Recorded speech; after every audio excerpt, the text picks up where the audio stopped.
ಗುರು ಹೇಳಿದ ಮಾತು ನಿಮಗೂ ಒಳ್ಳೆಯದಾಗುವುದಾದರೆ ಹಾಗೂ ಸಮಾಜಕ್ಕೆ ಒಳ್ಳೆಯದಾಗುವುದಾದರೆ ಸ್ವೀಕರಿಸೋಣ, ಇಲ್ಲವೆಂದರೆ ಧಿಕ್ಕರಿಸೋಣ.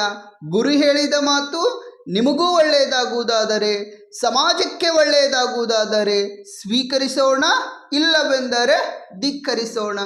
ಕಲಿಯುಗದಲ್ಲಿ ಸುಳ್ಳನ್ನೇ ಕಾಯಕವನ್ನಾಗಿ ಮಾಡಿಕೊಂಡು ತಮ್ಮ ಸ್ವಾರ್ಥಕ್ಕಾಗಿ ಹಾಗೂ ಬಿಟ್ಟಿ ಪ್ರಚಾರವನ್ನು ಗಿಟ್ಟಿಸಿಕೊಳ್ಳಲುಗೋಸ್ಕರ ಸತ್ಯದ ಬಾಗಿಲಿಗೆ ಮುಟ್ಟಬೇಕಾದ ಕುಡಿಗಳನ್ನು ಸುಳ್ಳಿನ ಬಾಗಿಲಿಗೆ ಕೊಂಡೊಯ್ಯುವಂಥ ಪ್ರಯತ್ನಗಳನ್ನು ಆಗುತ್ತಿವೆ.